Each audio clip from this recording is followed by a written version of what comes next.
Quand on est en finale de koh, on est très proche de la victoire. Du moins en apparence. Parce qu'en réalité, certains finalistes n'ont quasiment aucune chance de gagner le jeu. D'où l'importance, quand on analyse koh, de distinguer des profils. Et justement, les profils dans koh, c'est ce qu'on va décrire maintenant.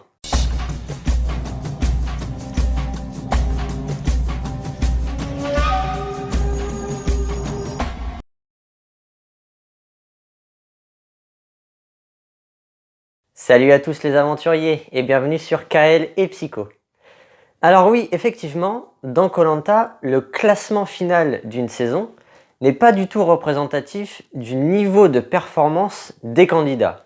C'est pas parce qu'on a terminé deuxième de la saison qu'on est meilleur que celui qui a terminé troisième. En cause, le déroulé de la finale du jeu, l'orientation, les poteaux, le choix du vainqueur des poteaux et le jury final. Cette fin de jeu un peu particulière va nous permettre de dégager des profils et de les corréler avec le classement final des candidats. Et naturellement, je propose d'appeler le premier profil le profil du gagnant. C'est-à-dire que la première place va souvent être due à quelqu'un qui a un profil de gagnant.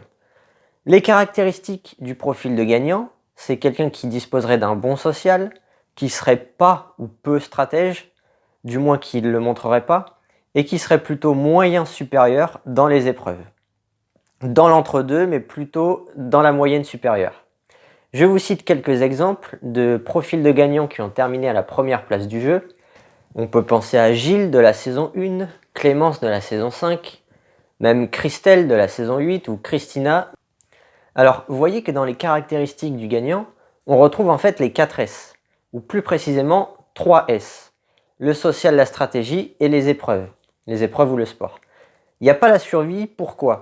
Alors c'est assez intéressant et je trouve que la survie en fait parmi les 4 S, même si à la base c'est un peu la marque de fabrique de l'émission, en réalité c'est un peu une catégorie bonus. Dans le sens où, vous voyez dans les 3 autres S, c'est important d'être dans l'entre-deux. Dans la survie, en fait, c'est moins important, c'est normal d'être nul en survie. Même en réalité, voilà, quasiment tous les Français qui vivent en métropole sont nuls en survie. Personne n'est censé vraiment être capable de trouver du manioc sur une île déserte. Donc bon, pour être fort, par contre, il faut une histoire de vie particulière, ou il faut avoir fait des stages de survie, ou voilà. Mais quoi qu'il en soit, personne ne peut nous reprocher d'être nul en survie, en fait. On ne peut pas être nul là-dedans, ou plutôt on est forcément nul, et du coup, si on est fort, bah, c'est juste voilà, un plus. Mais personne ne peut nous reprocher d'être nul en survie. Le seul reproche qui peut être rattachable à cette catégorie-là, c'est le fait d'être actif ou non actif plutôt sur le camp. Mais c'est pour ça que vous voyez, dans le profil du gagnant, en fait, la survie, on s'en fiche un peu, même si idéalement, bien sûr, il faudrait qu'il soit bon aussi en survie. Mais vous voyez que, par exemple, Gilles, par exemple Clémence, par exemple Christelle ou par exemple Christina n'étaient pas spécialement doués en survie. Enfin, comme tout le monde, en fait, ils y connaissaient rien. Et bah voilà, ça veut dire que la survie, c'est pas un critère déterminant pour savoir oui ou non si on est un profil de gagnant. Ensuite, on va regarder de plus près la deuxième place. Et là, c'est plus compliqué. Et c'est plus intéressant aussi.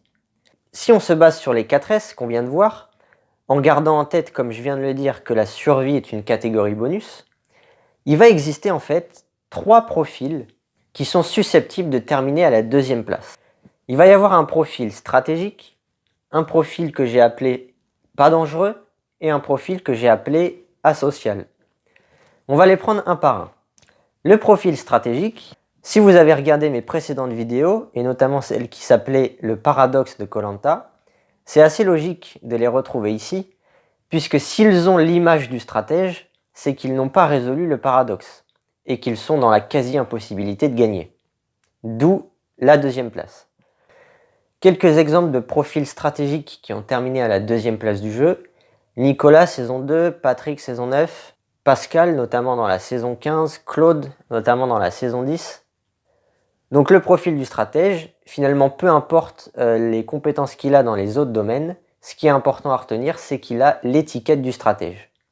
En fait, ça veut dire qu'il a fait des moves, de manière voyante. Ensuite, le profil pas dangereux, il capitalise sur les catégories chance, contexte et social.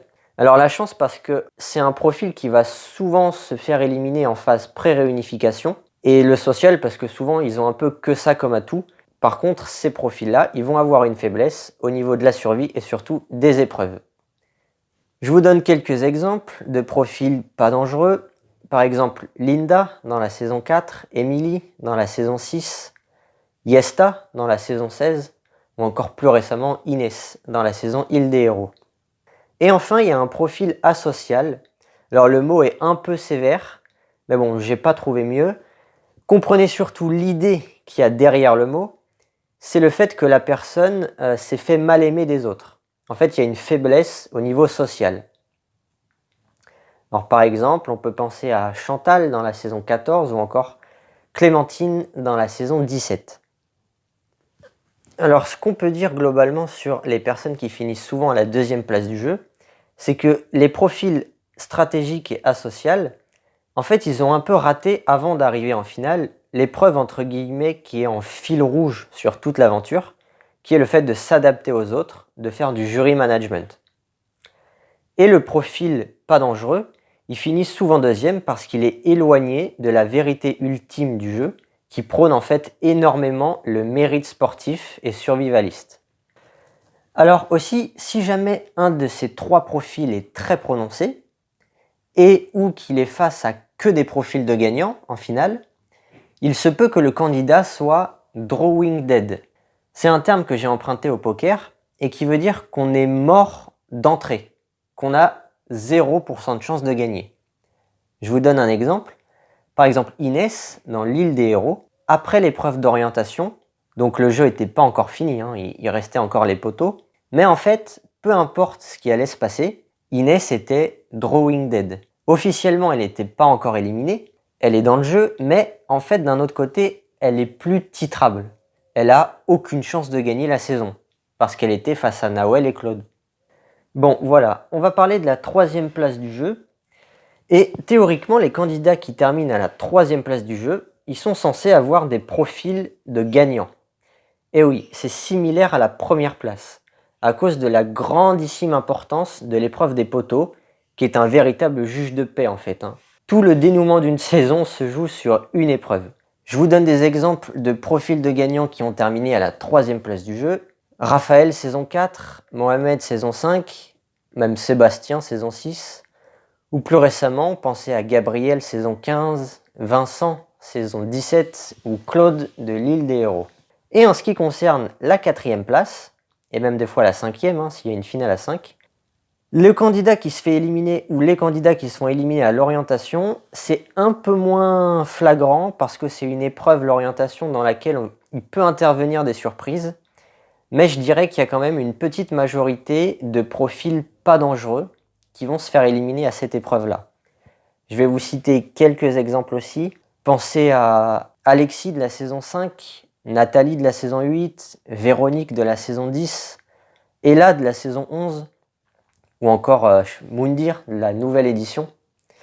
Donc voilà, au final, on note bien une liaison très forte entre les places 1 et 3, et une liaison un peu moins forte, mais qui existe quand même entre les places 2 et 4. Maintenant qu'on a distingué nos différents profils, ce que je vous propose, c'est de se le représenter visuellement. Et l'idée, c'est vraiment de ne pas caser les gens. Pour être plus proche de la réalité, c'est important de ne pas être extrême comme ça. Il faut plutôt s'imaginer ça comme une plage de variation sur laquelle on placerait un curseur pour évaluer le profil du candidat. Et vous allez voir, ça va nous donner un diagramme à 4 branches. Voilà le diagramme.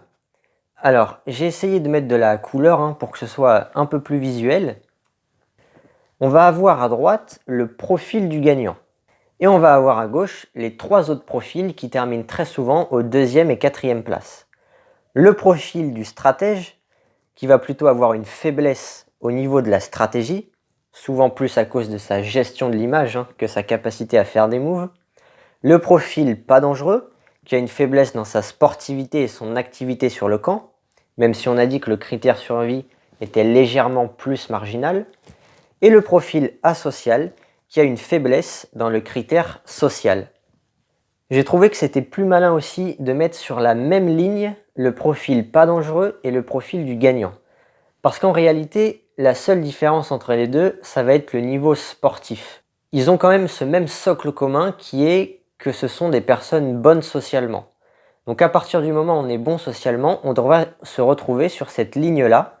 Et c'est en fonction de notre niveau sportif et survivaliste qu'on va se placer soit plutôt en pas dangereux, soit plutôt en gagnant.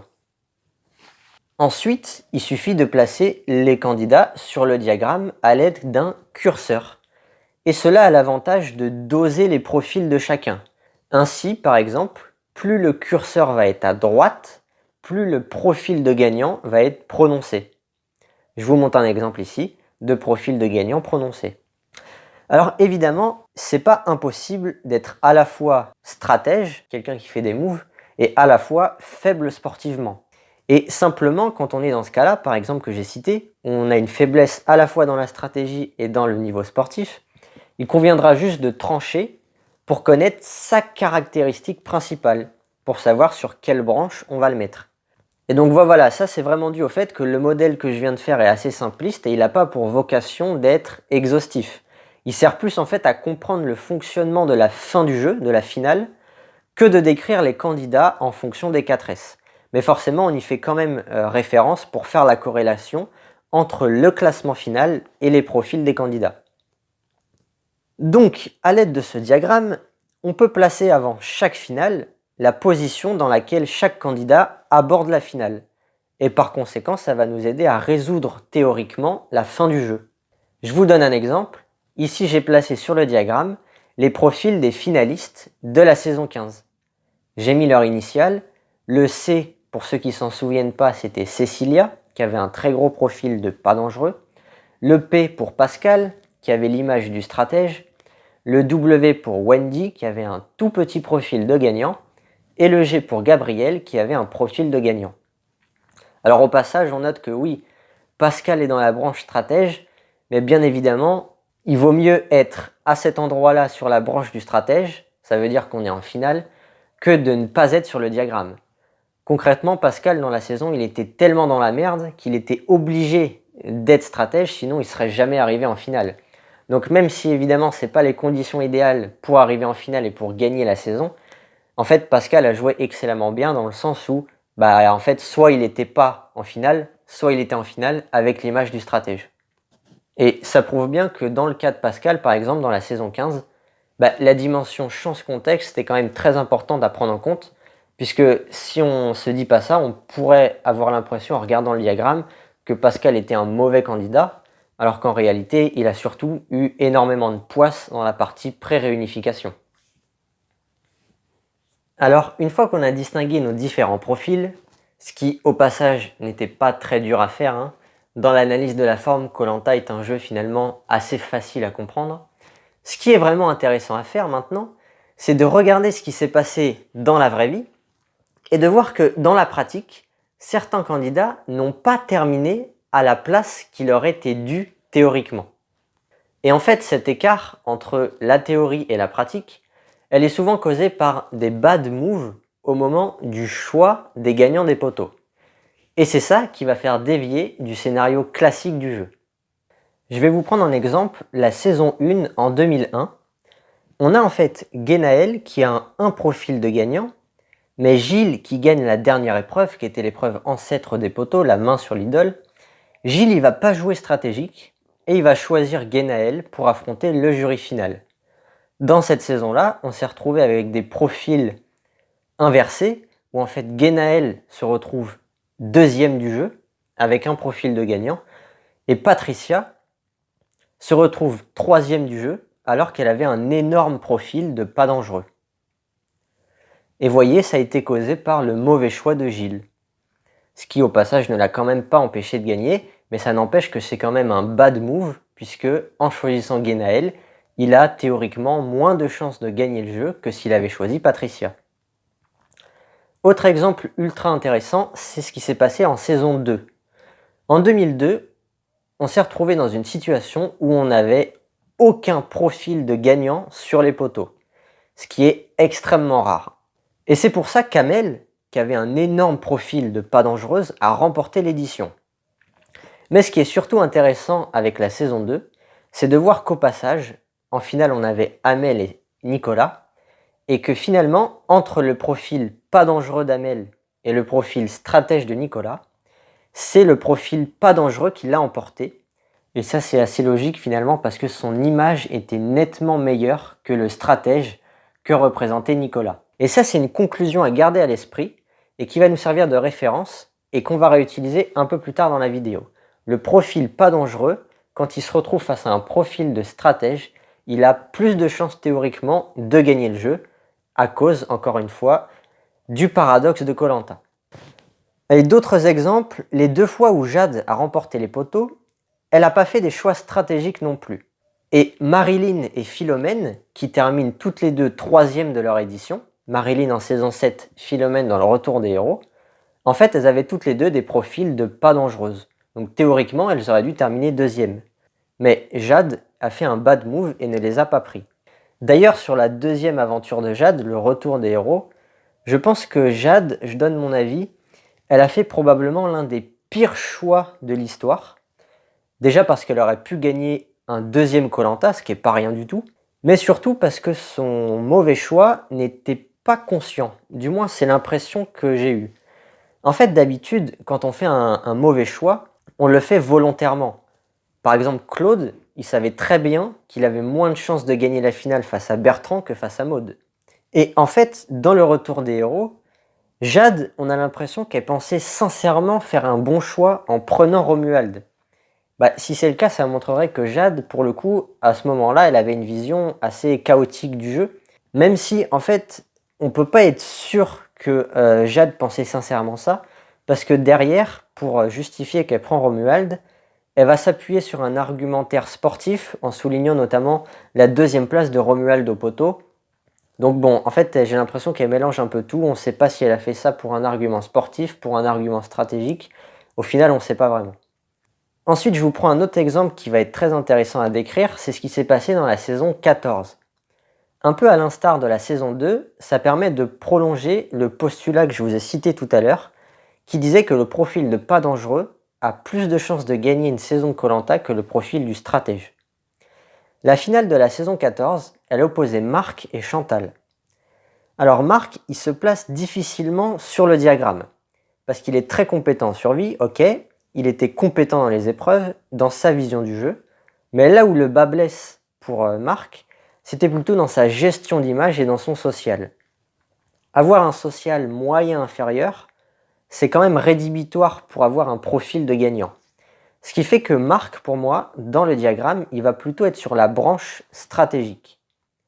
Chantal, elle est beaucoup plus facile à positionner, elle avait un mauvais social, elle était peu stratégique, et elle était compétente en survie et en épreuve. Elle va se retrouver sur la branche asociale.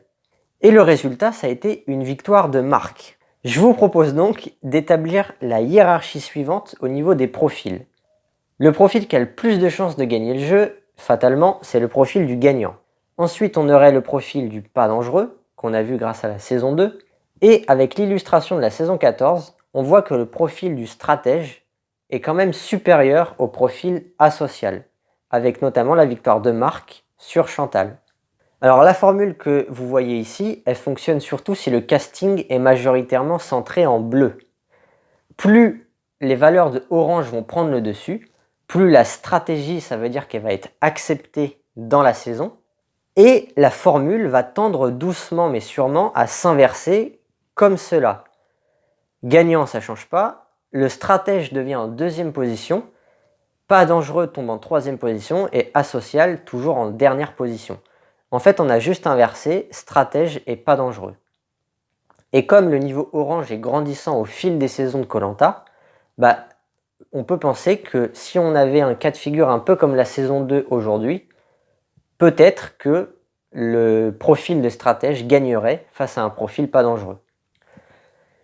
Alors maintenant, je vais quand même pour terminer la vidéo vous parler de quelques phénomènes psychologiques, puisque c'est un peu le nom de la chaîne YouTube, quelques phénomènes psychologiques qui vont changer notre perception des forces en présence et qui peuvent venir un peu bouleverser cette hiérarchie qu'on vient d'établir.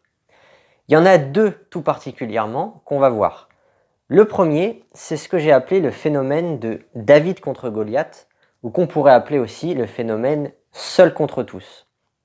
C'est un phénomène qui va augmenter l'attirance que l'on porte à un candidat qui est en position de faiblesse, qui a les éléments contre lui. C'est un petit peu, vous savez, une mentalité qui va nous pousser à aimer celui qui est dans la merde, parce que si jamais il y arrive, un peu comme le Petit Poucet en Coupe de France, le club amateur qui battrait le grand club professionnel, eh bien on serait plus content parce que ça fait une belle histoire en fait, ça fait quelque chose à raconter et on est content que le petit ait battu le gros. Et dans Koh Lanta, la force elle réside surtout dans le nombre. Plus on est inséré dans une alliance solide et nombreuse, moins on a de chances de sortir au conseil. Par conséquent, être en position de faiblesse, c'est notamment être synonyme d'être dans le clan minoritaire, ou voire carrément être seul contre tous. Je vous cite deux exemples. Pensez à Grégoire de la saison 7, qui était seul face à toute l'armada rouge, ou Teheyura dans la saison 11, qui à la fin était seul face à tous les rouges menés par Martin. Ensuite, il y a un deuxième phénomène qui est distinct du premier, mais qui est souvent lié au premier dans Koh Lanta. Les deux, vous allez voir, vont souvent ensemble. C'est le phénomène du rescapé. Le phénomène du rescapé, il augmente l'attirance que l'on porte à un candidat qui a frôlé la mort. Par exemple, pensez à Mélissa dans la saison 14 ou encore à Pascal qui était un éternel rescapé dans la saison 15. Alors comme je l'ai dit, souvent ces deux phénomènes-là dans Koh Lanta vont être mêlés parce que quand on a frôlé la mort, qu'on est un rescapé, derrière souvent on est seul contre tous. Donc là je reprends mon exemple de Mélissa dans la saison 14 qui cumulait en fait les deux phénomènes. Elle a frôlé la mort et après, seule contre tous, elle a été obligée de gagner la dernière immunité pour être sûre d'aller en finale. Sinon, elle aurait été éliminée aux portes de la finale. Ce qui est intéressant, c'est de regarder que ces phénomènes peuvent parasiter la formule qu'on a décrite.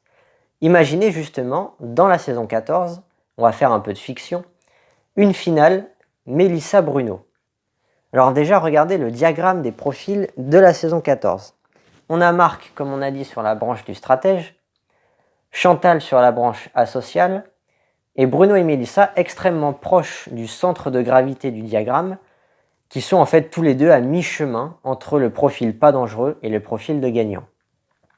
Pourtant, si vous vous souvenez bien de la saison 14, si on avait eu une finale Mélissa-Bruno, Mélissa l'aurait emporté haut la main, puisque comme on vient de le dire, elle cumulait les phénomènes de seul contre tous et de rescapé.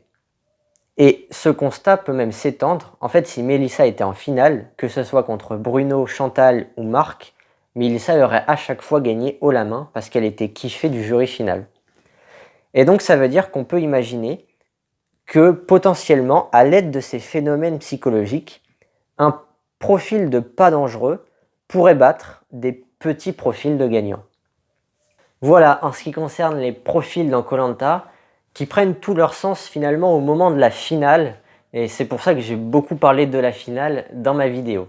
Alors c'était pas ce qu'il y avait de plus compliqué à faire, mais je trouvais que c'était quand même important de faire une vidéo pour décrire les profils dans le jeu. Allez, je vous remercie de m'avoir écouté et je vous dis à très bientôt. Maatane.